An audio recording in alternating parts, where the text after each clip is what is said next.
Hello, our leadership cohort, as we talk about the principalship and leadership.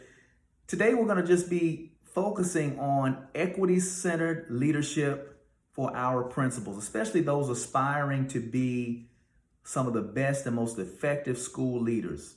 You know, many of our principals are going to graduate from many schools across the country, schools of leadership, many ELL programs, and many programs that focus on leadership, but they never talk about the cultural competence.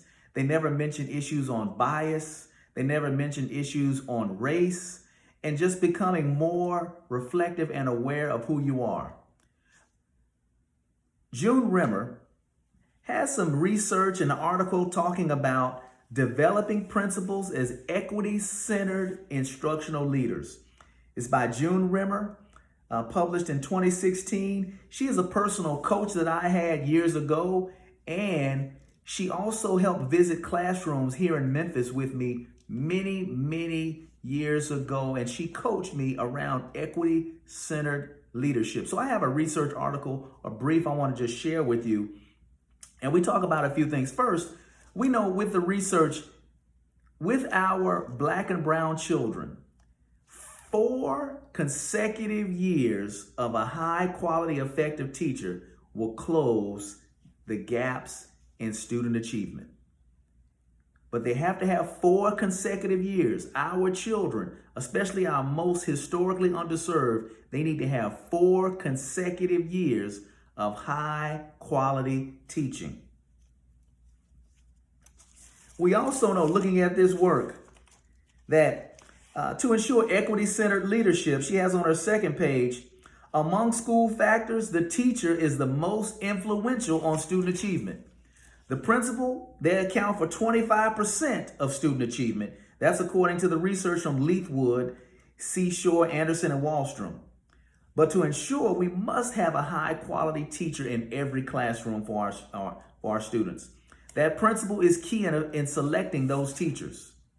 Questions we have for today are, what is the work of an equity-centered instructional leader in the improvement of instructional practice in order to improve student achievement and eliminate opportunity gaps? That's question number 1. Question number 2, how do we build their capacity and their expertise to be equity-centered instructional leaders? Now, we want to focus on a few things.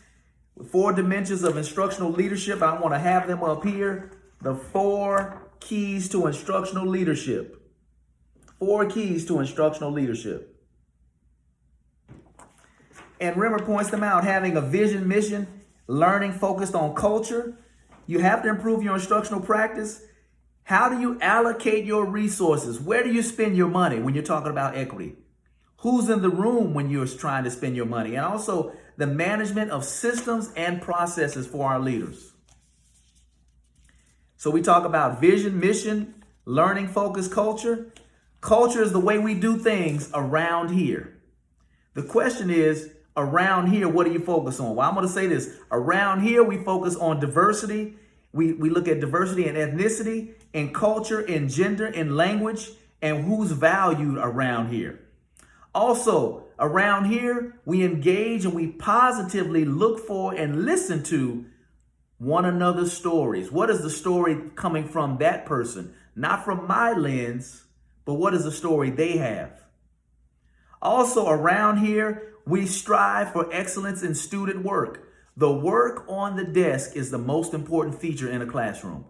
The WOD, the work on the desk, or the work of the day. What are the students doing? That's going to speak to high levels of equity and high levels of expectation for students.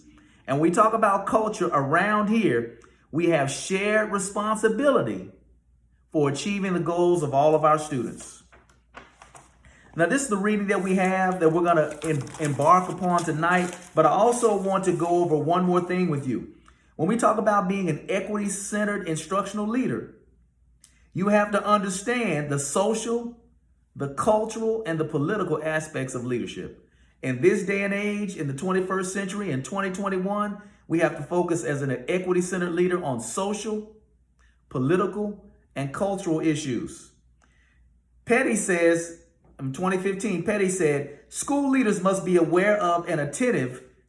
You got to be attentive to issues in class, in race, in privilege, and in power.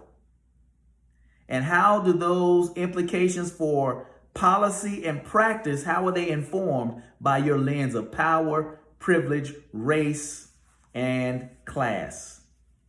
If you don't have an understanding of quality teaching, if you don't know how to observe and analyze classroom instruction, if you can't give feedback to teachers on their practice, and if you cannot establish a culture of learning, then your likelihood of improving and closing opportunity gaps is limited. So the technical work, the structural work of knowing social, cultural, and political approaches are not exclusive. Both are necessary. So you got to know the instruction side, but you got to know the social, political, and cultural context for the school that you're in. My question to you is my school a school of choice? Do people choose my school, or are they just forced or zoned there? We have to make all of our schools a school of choice. Because when your school is a school of choice, then the leader is a leader of choice. And the teachers thereby are teachers of choice, meaning we choose these teachers. We choose this principal, not we have to have them. So take time to reflect. Think about the social, political, cultural power and privilege. And also, as we said earlier, we have to focus on getting at least 4 years, consecutive years of high, effective teaching and teachers for our Black and our brown students to close the gaps. When you're an equity-centered leader, who's in the office matters. Who raises their hand in the classroom, that matters. Who answers the phone in the office? Who's waiting in the school office? Who teaches the AP courses? That matters when you're an equity-centered leader. How does the school cafeteria or the lunchroom look after children eat? That's an equity-centered leader. How early do the teachers come to work? How late do they stay? That's all about equity. And whose emails get responded to first? And who's put on hold the longest in your school? That's all about having an equity-centered focus. So again, until next time, let's continue to build our lens, our framework around being an equity-centered leader. And again, equity is not just something that we do at school, it's a way of life. It's a lens through which you look at the world, how you see yourself historically, and how you see the people that you come into contact with every day. That's having an equity mindset and a lifestyle.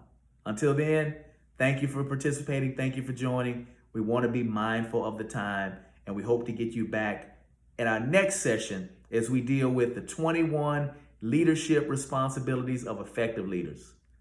Thank you, school leaders. Let's have a good one.